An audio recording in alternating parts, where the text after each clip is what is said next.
Você já parou para pensar em como os sonhos se relacionam com a realidade? Quando eu falo sonhos aqui, eu estou falando não no sentido onírico, né? Naquele conjunto de imagens e narrativas que nós temos enquanto dormimos, mas eu estou falando mais no sentido de devaneio, de almejar alguma coisa. Em que medida esses sonhos, né, ou devaneios, eles são necessários para a gente enfrentar a realidade, suportar a realidade, e em que medida eles são apenas mecanismos escapistas que nos impede de enxergar a realidade e de atuarmos em relação a ela. Para tentar responder essa pergunta, eu vou pegar dois filmes de Akira Kurosawa e colocá-los lado a lado. São dois filmes que tratam do tema do sonho, do devaneio. E não, eu não vou pegar o filme Sonhos de Akira Kurosawa ainda, porque esse tipo de sonho merece outro tipo de análise, né? Mais uma vez, eu não estou falando do sonho onírico, mas o próprio devaneio em si, né? Aquilo que você sonha até acordado, aquilo que você almeja, né? Eu vou pegar dois filmes muito diferentes, né? Feitos em épocas diferentes, e colocá-los em paralelo, para ver se a gente consegue obter deles alguma resposta, algum denominador comum.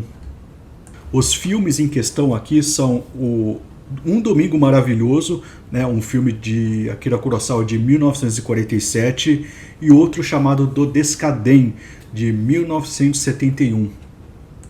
Bem, para quem não sabe, né, meu nome é Gabriel Vince e você está ouvindo o podcast Taverna do Lugar Nenhum. Para quem quiser conhecer o trabalho, outros podcasts e outros textos que eu divulgo, basta ir em tavernadolugarnenhum.com.br e você vai ter lá todo o material que é produzido por mim. E eu quero convidar vocês a escutarem especialmente, né, os três últimos podcasts, que, se vocês perceberem, né, vão ser todos podcasts relacionados à filmografia do Akira Kurosawa, né?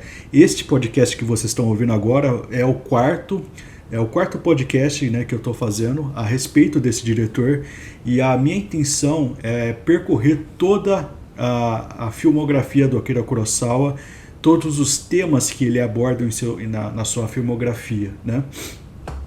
E bem, eu gostaria de também pedir para vocês, caso vocês gostem do podcast, divulgar para outras pessoas também, né? É importante não apenas para mim, né?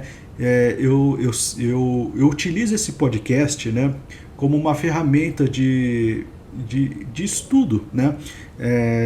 Tudo aquilo que eu consumo, tudo aquilo que eu vejo, que eu leio, né, os livros, os filmes que eu vejo, eu tento transformar em conteúdo, né, como um exercício de absorver aquilo que eu consumi, né? Eu não quero ser um consumidor passivo das coisas, né? Porque quando você se torna isso, a sua mente tende a diluir o conteúdo que você absorveu, né?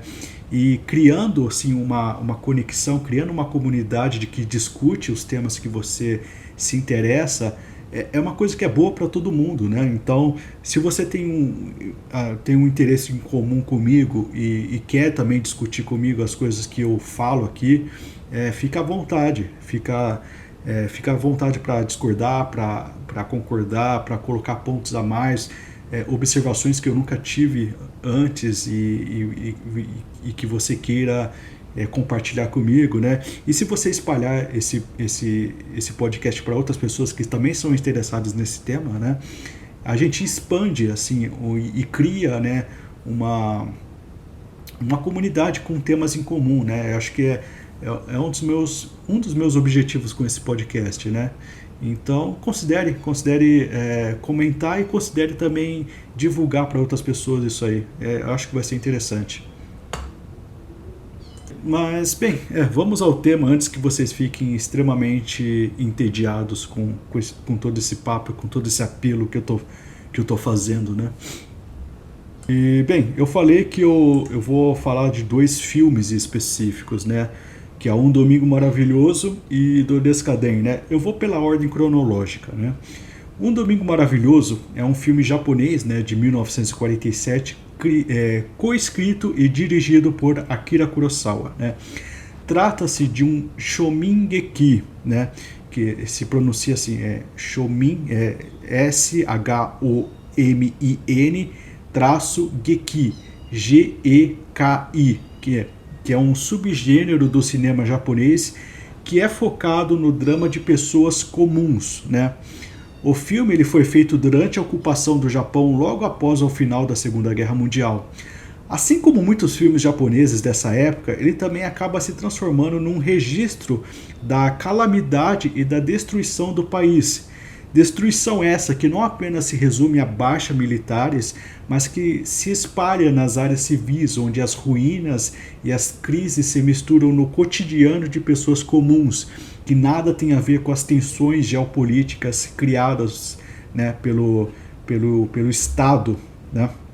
O filme é um dos muitos dessa época que se assemelham bastante aos filmes do movimento neorrealista italiano, né? São filmes que enfatizam bastante a pobreza, né? A fome, o enfraquecimento dos costumes sociais, a dilapidação urbana do pós-guerra. Em Um Domingo Maravilhoso, acompanhamos o casal Yuzo e Masako, né? Ambos eles moram separados e longe um do outro, pois são incapazes de pagar um lugar próprio para ficarem, né? Assim como em muitos filmes do diretor, vemos que Akira Kurosawa faz um recorte socioeconômico bem específico, né? Estamos prestes aqui a testemunhar o drama amoroso de pessoas comuns e de baixa renda. Masako mora com 15 parentes em um apartamento de 4 quartos e Yuzo, seu marido, mora com um amigo em um pequeno estúdio. Diante dessa situação, a vida do casal ela ficou, né, reduzida a encontros e passeios dominicais em lugares públicos e de preferência gratuitos. Um Domingo Maravilhoso, né, o filme, se passa em um desses domingos. O título, ele, como vocês devem ter notado, né, ele tem uma certa ironia, né? O domingo do filme não parece necessariamente um dia maravilhoso, né? Trata-se de um dia úmido e frio para o qual nenhum dos dois está agasalhado o suficiente, né? E outra coisa, eles juntos, né, têm apenas 35 ienes para aproveitar o dia todo. Então o que eles fazem com esses 35 ienes, né, nesse dia meio nublado, meio chuvoso, né? Primeiro, eles visitam um imóvel à venda, né? E eles ficam fingindo entre si que vão um dia comprá-los, né? A Yuzo é um pouco mais... A Yuzo, né, a mulher, ela é um pouco mais sonhadora e o Masako ele é um pouco mais pé no chão, né? Então, enquanto os dois estavam brincando, né, de repente, né, o Masako ele começa a ficar meio sombrio, meio triste, porque ele se dá conta que os dois nunca iriam conseguir comprar aquele imóvel, né? E a Yuzo fica falando, não, um dia a gente vai conseguir comprar, um dia a gente vai conseguir comprar, né? É uma cena assim triste, né? Depois que eles visitam esse imóvel, né, eles saem pelas ruas, né, tentando fazer coisas gratuitas, né, porque ambos têm apenas 35 ienes para gastar, e eles fazem, na verdade, várias coisas, né? Eles jogam beisebol com um grupo de crianças de rua, né? Depois eles vão ao zoológico. Tem uma parte do filme que é bem comovente, né? Que eles tentam comprar ingressos baratos para um concerto sinfônico de Schubert, né? Só que eles não conseguem, né? Haviam assim cambistas, né, no meio da fila que esgotaram todos os lugares do cinema do cinema não, desculpa, do concerto que eles iriam ver, né? e eles acabam ficando, né, na chuva, na fila, e no momento em que eles iam comprar não tinham mais, né. Agora eu não me lembro exatamente se era um concerto gratuito, só que ou era um concerto em promoção, né? Eu teria que rever o filme, mas existe essa situação, né? E o Masako, ele fica muito nervoso com o cambista e exige que lhe dê um ingresso para levar, né, a namorada dele para assistir, né, o concerto, que é uma coisa que eles queriam fazer muito, né? E ele acaba apanhando, né, na rua, é uma cena deprimente. Depois eles voltam para um quarto que eles alugaram temporariamente e ficam lá se lamentando, especialmente o Masako. O Masako é a figura mais pessimista do casal, né? O que eles fazem também? Eles tomam um chá, né? E fazem passeios no parque, né? Resumindo, né? É um dia marcado, né, por frustrações, né, e algumas alegrias bem pequenas, bem pontuais ao longo do dia, né? E tem uma coisa que eu gosto muito nesse tipo de filme, né? É que a pretensão dos seus protagonistas são muito singelas, são bem minúsculas, né? Eles não querem, eles nem estão pensando em resolver algum grande problema existencial, apesar de eles terem esses problemas existenciais e da sua maneira, como todas as pessoas, eles tentam resolver da sua forma, né? Mas não é o foco, não é a questão deles no momento, né? Eles não querem salvar o mundo, nem nada disso, não tem nenhuma ambição muito grandiosa, né? Eles querem salvar o domingo, eles querem aproveitar uma tarde de domingo chuvoso com 35 ienes, porque é o momento deles, né? E é isso que eles querem salvar, né? E o que é mais interessante é que essa simplicidade da história acaba enfatizando temas que são ao mesmo tempo macro e subliminares, como, por exemplo, a pauperização, a desigualdade, existe um tema no filme, um subtema no filme que é colocado no background, que é colocado de forma bastante inteligente, né? Que é o problema da ocupação, né? A ocupação americana no país, né? As paisagens pelas quais eles passeiam, né? Elas estão marcadas todas, né, por ruínas, ruínas incendiadas, né?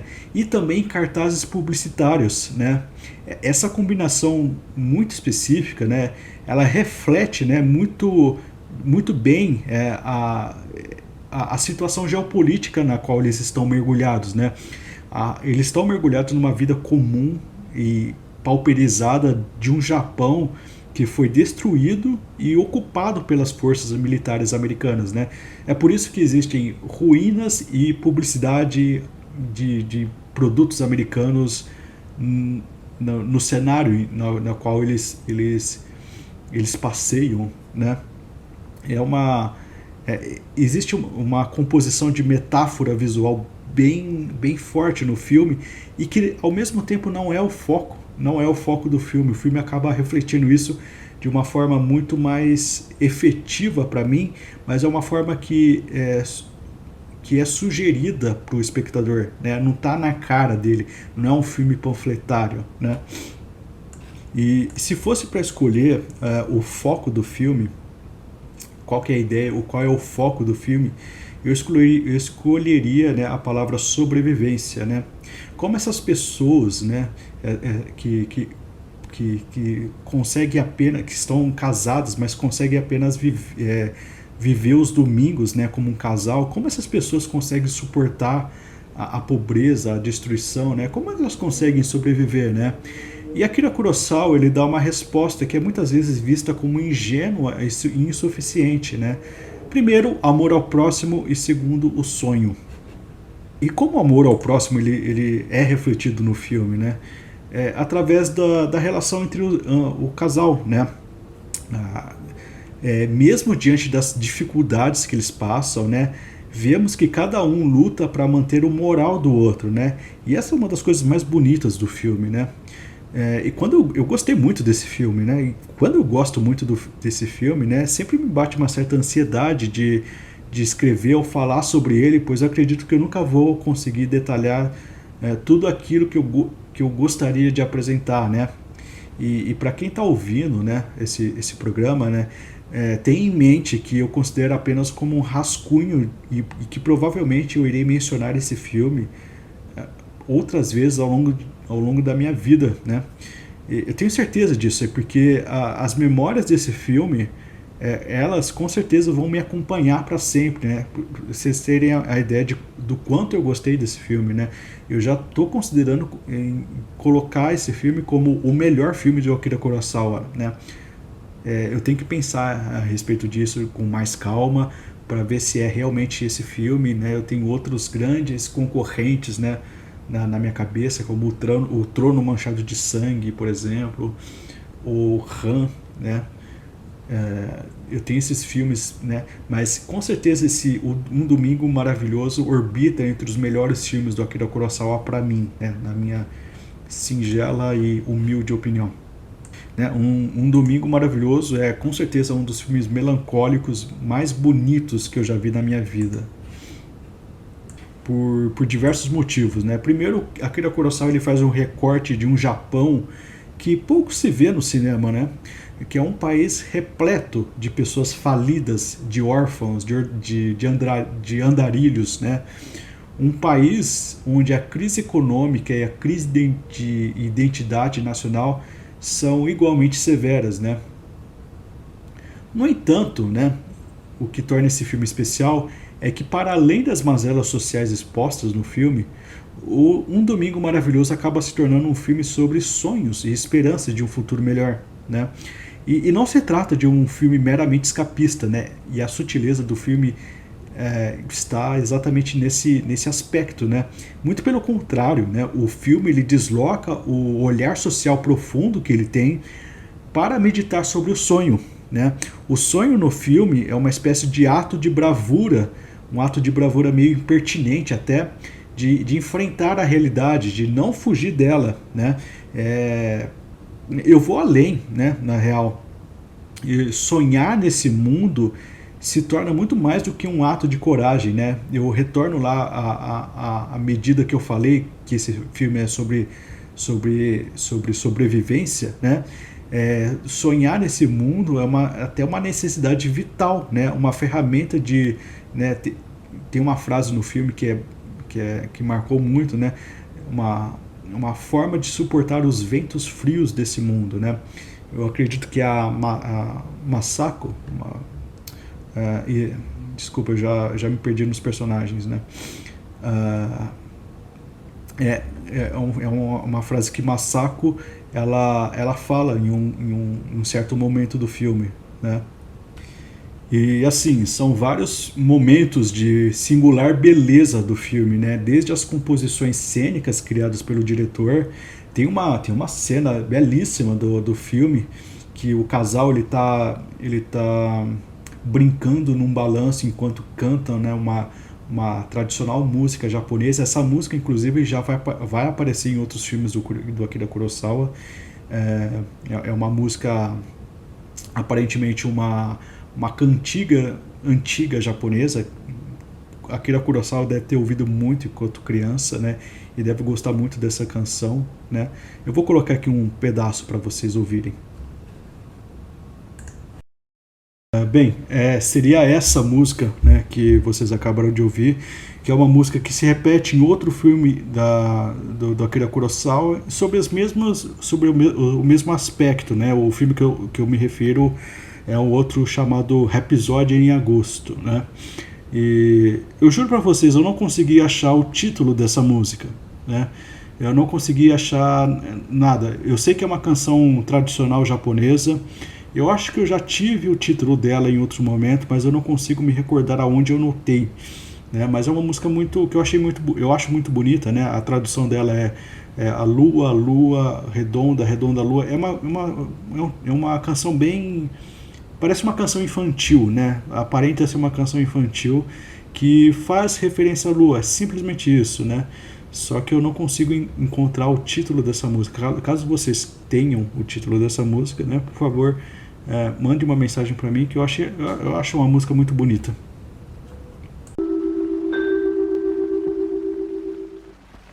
The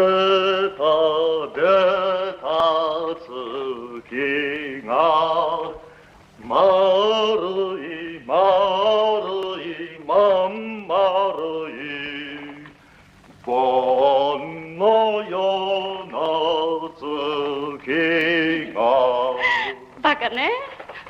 おい何？夢じゃ腹をくれないって言ったな俺。ええ。あいつは取り消しだ。どうして？今日は晩飯抜きだけど雲腹減らねえや。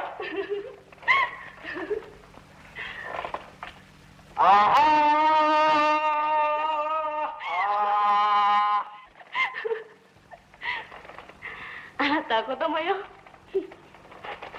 世界中で一番ちっぽけな子供よ。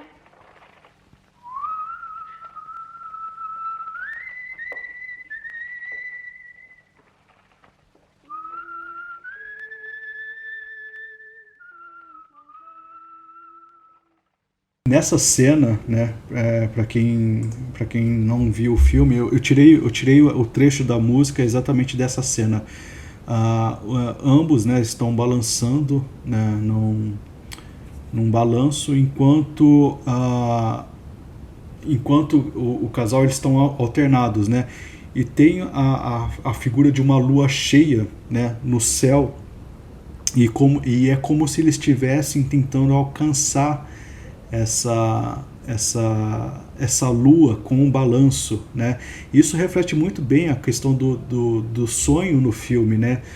Eles estão tentando, através da sua forma extremamente limitada, né?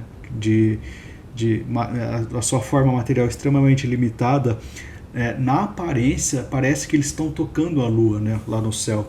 É uma composição imagética assim que eu não vejo tantas pessoas comentarem sobre essa cena, né? Mas eu acho ela extremamente significativa, talvez tão ou mais significativa que a cena final do filme, né? Que eu vou comentar daqui a pouco, né? Mas é uma cena bem bonita, né? As pessoas geralmente lembram como uma cena bonita, mas eu acho que é além disso, né? É uma cena extremamente significativa no filme, né? Extremamente simbólica, ela resume muita coisa. E tem outra cena no filme, né, que essa sim é bastante conhecida, que é a cena final do filme, né?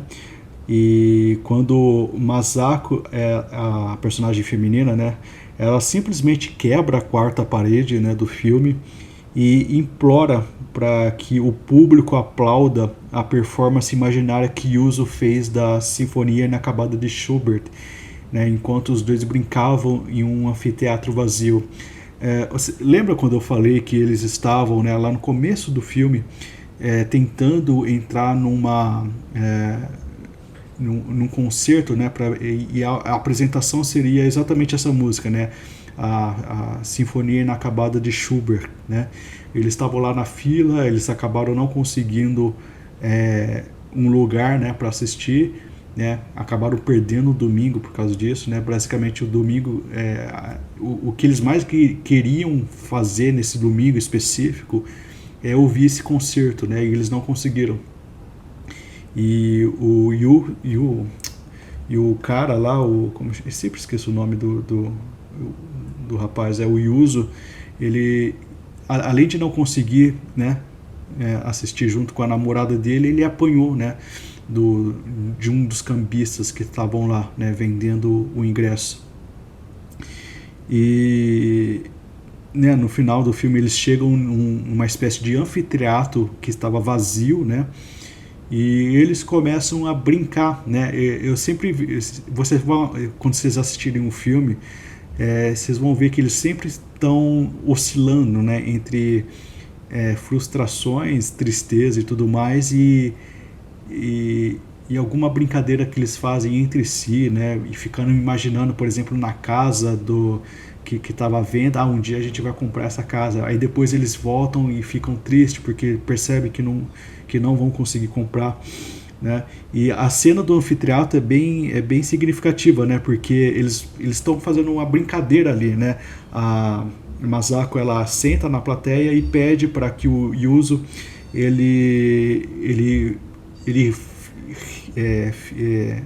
finja, né, que está regendo uma orquestra e que está tocando a Sinfonia Inacabada de Schubert, né? E ele começa a fazer os movimentos lá de regência, né? Enquanto isso, é muito interessante como Akira Kurosawa trabalha a trilha sonora diegética do filme, né? A diegética, né? Que começa a vir a música, né? E de repente ele começa a se dar conta, né? O Yuzo, ele começa a se dar conta que, pô, eu tô fazendo um papel ridículo aqui, né? Eu tô mexendo os braços, não tem orquestra nenhuma, a gente não conseguiu entrar no concerto para ver isso aí, tá patético, né? E ele começa a ficar deprimido, né, durante essa regência, né? E a Masako, né, vai tentar reanimar ele, como sempre, ao longo do filme ela sempre tenta fazer isso, vai tentar reanimar ele, falando, não, continua, porque eu tava ouvindo a música, né? E você também tava ouvindo, né, como espectador, você também tá ouvindo essa música. E ela não consegue animar ele, então ela recorre ao público, e ela fica pedindo pro público, né? Oh, vocês aí que estão assistindo esse filme, aplaudam também, ele precisa desse incentivo, né? Vocês precisam incentivar os sonhadores a continuarem sonhando, porque é isso que a gente tem na vida, né? É uma cena bastante comovente, triste e bonita ao mesmo tempo, né? E ele consegue, né? Eu imagino, né, que as pessoas vão aplaudindo e ele consegue se levantar novamente, né, se reerguer, e começa a reger a orquestra, e a música ela vem junto, né?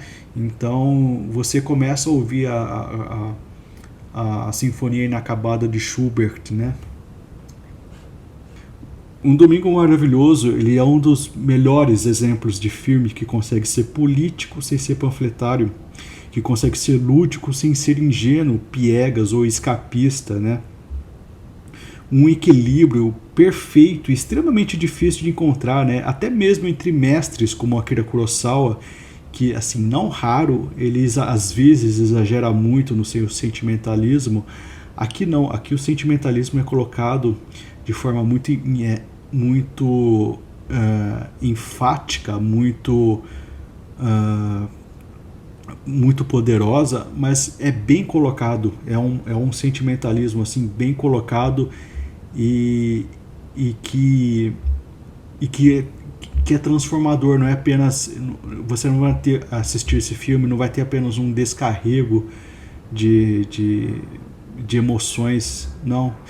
Eu, pelo menos, a minha relação com esse filme foi de repensar a importância do sonho, a importância do devaneio no cotidiano, né? Pode parecer um papo piegas, mas não é.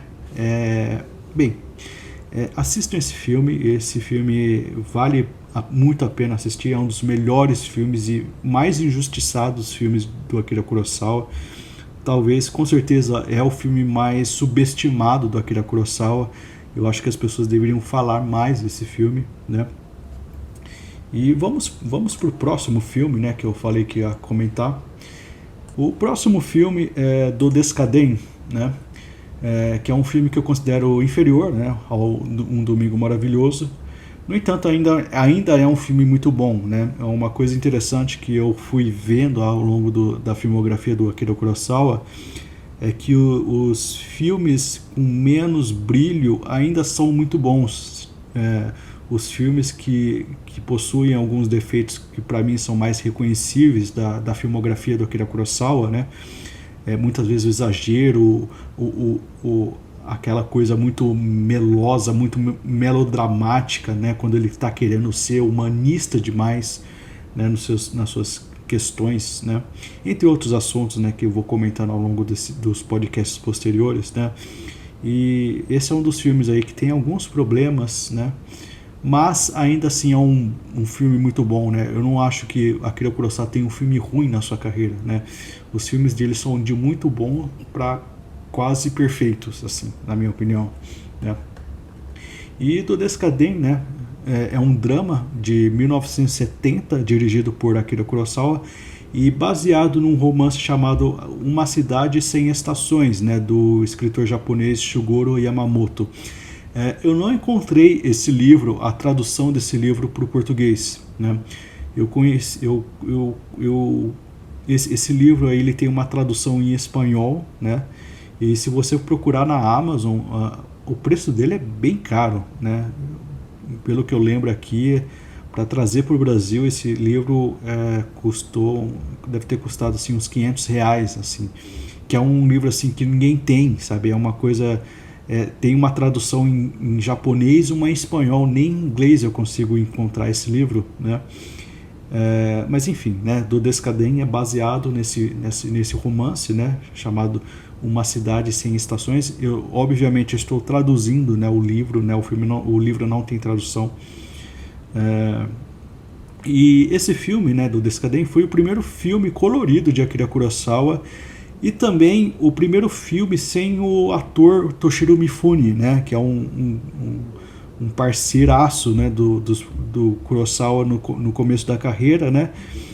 E ele encerrou a carreira num filme chamado Barba Ruiva, né? Eles tiveram problemas sérios entre eles, né, entre o Akira Kurosawa e o Toshiro Mifune, e nunca mais o Toshiro Mifune fez um filme junto com o Akira Kurosawa, né? Eles encerraram não só a parceria, né, como a amizade também, né? Ao que parece, né? O Toshiro Mifune nunca mais apareceu num filme do Akira Kurosawa. Ele que era uma figura conhecida, reconhecida dos filmes do Kurosawa, nunca mais apareceu, né? Mas enfim, né? O filme, né, do Descadem também ele foi um grande fracasso do diretor. Ele foi o primeiro grande fracasso do Akira Kurosawa, especialmente fracasso em bilheteria, né? Ele teve um certo fracasso também em crítica, né? Mas a crítica foi melhorando a sua opinião ao longo do tempo, né, a respeito desse filme, mas a audiência não ajudou em nada. É um dos filmes com menores audiências do Akira Kurosawa, né? E é um filme barato, né? Ele teve um orçamento de 100 milhões de ienes, né? Que é considerado barato, né? Só que o filme foi tão mal, mas tão mal na sua estreia e ao longo da sua exibição também, que ele não foi nem mesmo suficiente para se pagar.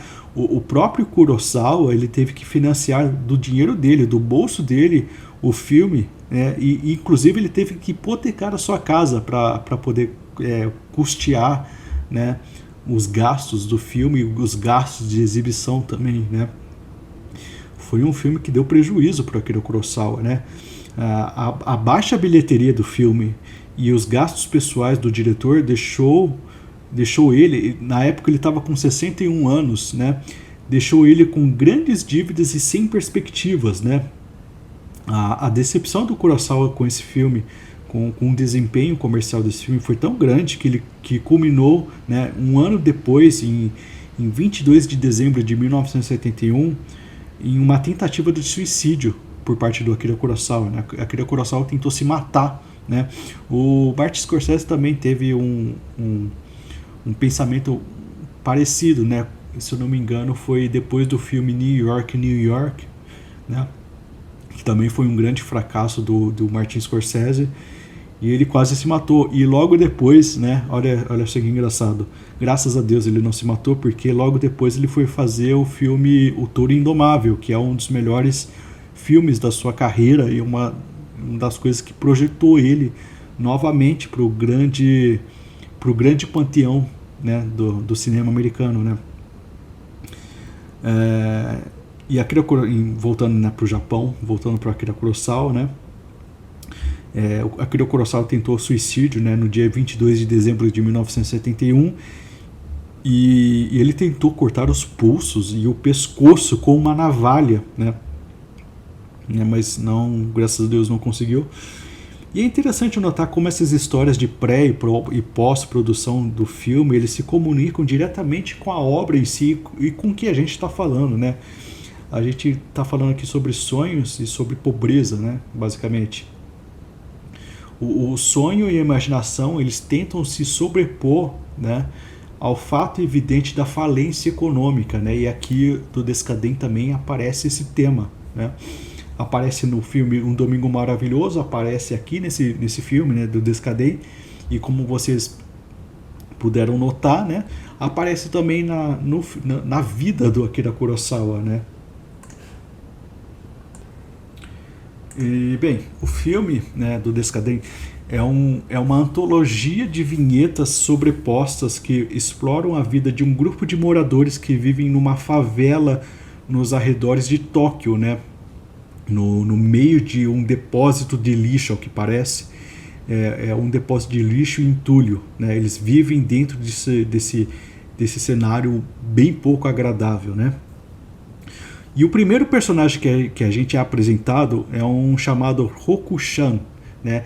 Que é um menino com problemas mentais e que vive num mundo de fantasia na qual ele é um motorista de bonde, né? Em seu mundo de fantasia, ele dirige o seu bonde por uma rota definida e agendada ao longo da favela na qual ele vive junto com a mãe, né? E enquanto ele vai se deslocando por entre os barracos, ele vai recitando o refrão onomatopeico, né? Do descadendo, descadendo, descadendo, descadendo, né? Imitando o som do trem, né? É aí que está o título, né, do filme, do Descadem, né? Bem, ele vai passeando pela favela, né, que ele está, e a gente vai conhecendo outros personagens, né? Você vai ver que é um filme baseado em pequenas histórias locais, assim, né? Pequenas histórias que a gente vai conhecendo a vizinhança, né? Vamos dizer assim, né? Como se fosse o vilarejo do Chaves, né? Cada personagem tem uma característica muito específica, uma biografia muito específica, e você vai tendo, vai sendo apresentado por uma espécie de sketches, né? O filme é um pouco cômico, um pouco trágico, né? Bem interessante, né? Bem, alguns personagens que o filme dá ênfase, né? Nós temos um tal de Ryotaro, né? Que é um homem bom, inocente e trabalhador que está encarregado de sustentar os muitos filhos da sua esposa infiel chamada Misao, que concebeu em diferentes casos de adultério lá dentro, né, da favela, né?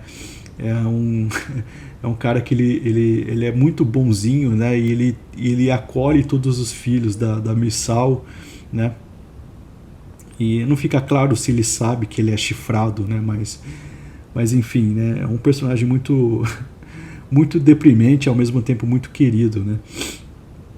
Nós temos outros personagens que são o Masuda e o Kawaguchi, né, que são dois amigos bêbados que se envolvem em troca de esposas apenas para retornar para suas próprias no dia seguinte, como se nada tivesse acontecido, né? A gente tem uma história bem sombria aqui, de um cara chamado Rei, que é um homem assim, sombrio e melancólico, que ele é visitado por uma mulher chamada Osho, né, que parece ser a sua ex-esposa, e parece que ela está muito arrependida de alguma coisa que não é muito bem definida no filme, né, mas ela está arrependida de uma coisa que aparentemente ela fez contra ele, e ela está tentando amortizar uma certa culpa servindo ele de alguma forma, né. Ele, pelo que eu me lembro, ele é um cara cego, mas é uma história assim que você fica muito envolvido, ao mesmo tempo que você não sabe exatamente o que aconteceu. Você só sabe que aconteceu uma coisa muito grave e que a Osho, né, a mulher, provavelmente fez alguma coisa muito horrível contra esse homem, né? Mas a gente não tem muitas informações, né? Mas é uma história bem envolvente, né? A gente tem um homem chamado Shima, né, que é um homem que ele tem um tique nervoso, né, e ele vive junto com a sua esposa, né, que aparentemente é uma figura muito desagradável, muito intimidadora, mas é uma coisa muito interessante, porque no filme ele vai defendendo a esposa dele, e ele dá bons argumentos para defender a esposa dele, sabe?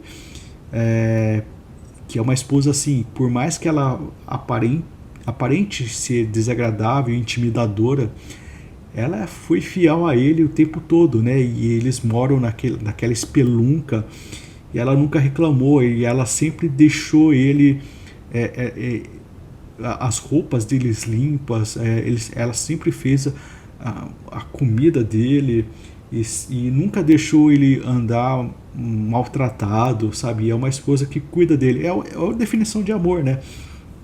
A pessoa não precisa ser agradável para você notar o amor dela, né? E é uma história que eu particularmente achei muito, muito legal, né? A história desse Shima. A gente tem outra história sombria, né? Talvez mais sombria que a história do rei, né? Que eu falei, que é a história da Katsuko, né? Que é uma garota que ela é estuprada pelo seu tio alcoólatra e ela fica grávida, né? Enfim, ela tem uma relação com outro personagem também, né? E obviamente, né? Esse fato desestabiliza tudo ao seu redor, né? A sua relação com os pais, a sua relação com o tio criminoso, alcoólatra, né? Que é estuprador, a relação dela com o namorado dela também, que também está presente, né, na história. Tem outros dois personagens que eu queria dar um foco especial, que é o mendigo e o seu filho, né? E ambos eles são únicos moradores de rua, entre aspas, do filme, né? Eles moram num carro abandonado, né? Os outros personagens, eles não moram em condições assim aceitáveis de moradia, né? Eles moram em favelas, né? Eles moram em barracos, né? Mas esse aqui é uma condição além, né? Ele mora dentro de um carro abandonado junto com o filho, né? E enquanto o pai, né, ele está preocupado com devaneios, né, de possuir uma casa magnífica, o menino ele vai buscar comida para ambos, né? Inclusive tem uma parte do filme que o menino adoece e morre, né? É uma cena muito trágica, muito deprimente. É uma coisa interessante porque, como vocês ouviram, né, Um Domingo Maravilhoso, o devaneio no Domingo Maravilhoso é uma coisa que serve para você carregar suas baterias e poder enfrentar a realidade.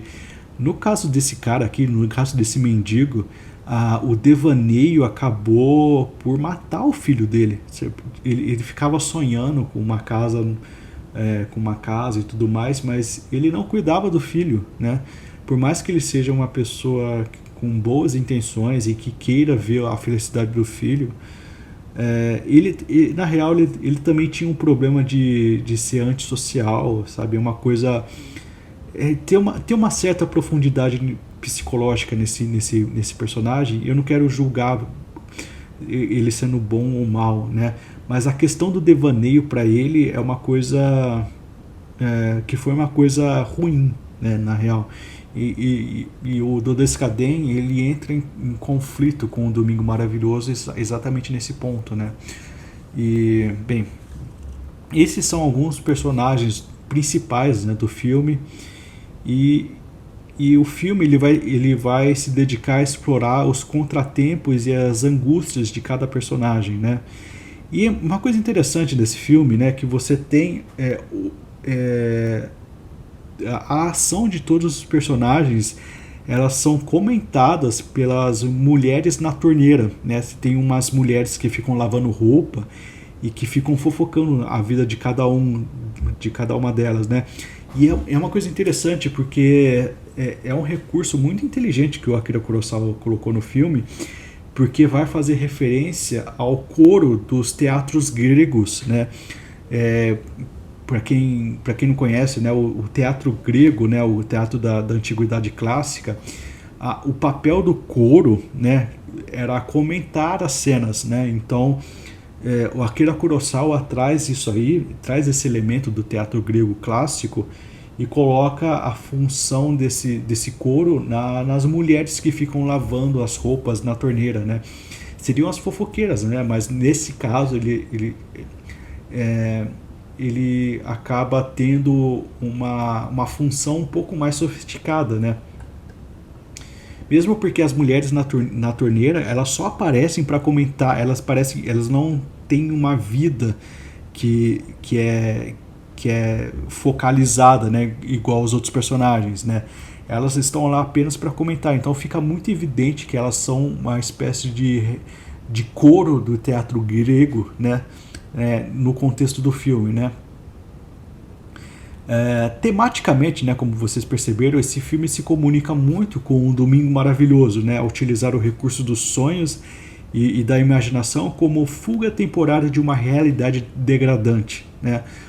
A diferença é que o sonho em Um Domingo Maravilhoso é uma indução consciente de autopreservação emocional, enquanto aqui, especialmente no personagem do personagem principal, né, o Roku-chan, né, que é o garoto débil mental, desculpa a palavra, né, mas é o garoto com deficiência mental,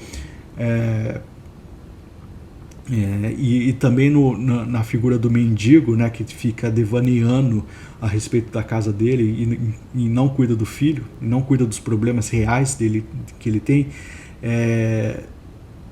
acaba se tornando, né, uma fantasia escapista decorrente de uma doença mental ou de um delírio de uma realidade, delírios decorrentes de uma realidade insuportável, né? O que deixa esse filme significativamente mais triste que Um Domingo Maravilhoso, né? Bem, de um ponto de vista estético, o filme é bem chamativo, né? Do Descadem ele pode ser descrito como um filme, como talvez o filme mais italiano do Akira Kurosawa, né? A representação exuberante, embora suja, da vida da classe baixa às vezes lembra o cinema do Pier Paolo Pasolini, né? Que é um diretor comunista italiano, né? E, enquanto isso, a estrutura episódica e o humor e o certo sentimentalismo, ele vai se assemelhar muito aos filmes do Federico Fellini, né?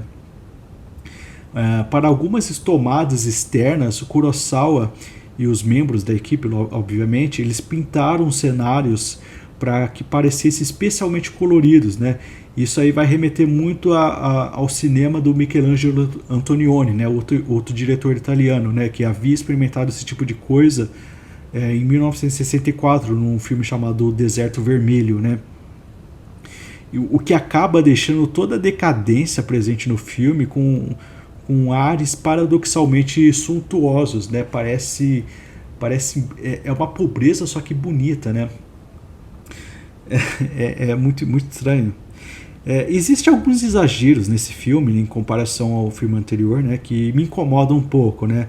Alguns episódios parecem simplistas, um pouco simplistas demais, ou então excessivamente sentimentais, né? Eu acho que Akira Kurosawa, em Um Domingo Maravilhoso, ele conseguiu dosar muito bem o sentimentalismo, né? Mas aqui eu acho que ele transbordou, foi um pouco além, sabe? Em algumas coisas muito dramáticas que não precisavam, que poderiam ser mais sutis, assim, que acontece no filme, né? E até mesmo os maneirismos estilísticos do filme, que eu gosto muito do estilo desse filme, só que em certo momento eles acabam ficando um pouco cansativos e começam a aparecer um pouco quiste, né? Começa a aparecer um pouco de mau gosto, sei lá. Eu não sei. Eu gosto das imagens do filme, mas eu acho que o Akira Kurosawa queria muito evidenciar a produção artística do filme, que acabou deixando ele um pouco cansativo nesse aspecto, né? Talvez o Akira Kurosawa pudesse ser um pouco mais simples nesse filme, um pouco menos exagerado, né? No entanto, né, como eu disse, é um bom filme, né? Até os filmes menores do Akira Kurosawa, eles são bons, né? Esse filme é muito bom, né? Os filmes do Akira Kurosawa são de muito bom para cima, né? Conforme eu disse, né? É um filme assim que contém momentos esplendorosos o suficiente que valem a pena a experiência de assisti-lo, né? Enfim, né, esse filme, assim como Um Domingo Maravilhoso, coloca um sonho e imaginação como uma ferramenta possível, mas aqui mais enfaticamente limitada, de se enfrentar à realidade, né? Então, qual que é a conclusão que a gente tira dessas duas obras, né? basicamente o sonho ele tem uma potencialidade muito grande, né? O devaneio ele tem uma potencialidade muito grande de colocar para você um norte, né, daquilo que você quer, fazer você suportar a vida presente, né, fazer você suportar uma realidade degradante, mas também ele tem o potencial de tirar você das suas responsabilidades, né, da sua impede você agir no mundo de fato, né? E isso independe de você ser culpado ou não, né? Aqui a gente não está fazendo juízo de valor sobre o sonho. Sonhar é bom ou ruim, não, esquece isso. Não é nessas categorias que Akira Kurosawa trabalha, não é nessas categorias que os grandes artistas, os grandes pensadores trabalham também, né? A gente lida com a questão da verdade, né? O que é verdade, o que não é, né? Basicamente isso. Enfim, era isso que eu gostaria de apresentar para vocês, né? Assistam, né? Os 2 filmes são muito bons. Seria interessante vocês assistirem um filme depois do outro, né? E notarem as semelhanças que eu falei aqui nesse episódio. E é isso, né? Vou reforçar aqui o convite, né? Acessem o podcast tavernadolugarnenhum.com.br, vejam os outros podcasts, vejam a sequência de podcasts que eu estou fazendo sobre Akira Kurosawa, vejam os outros textos, né? E tudo mais, né? E para terminar, né? Eu queria colocar aqui a Sinfonia Inacabada de Schubert, né? Para vocês, em homenagem, né, ao filme Um Domingo Maravilhoso, né, conforme eu disse, é um dos melhores filmes que eu já assisti na vida. E bem, fiquem com Deus e fiquem também com Schubert na sua Sinfonia Inacabada. Até mais.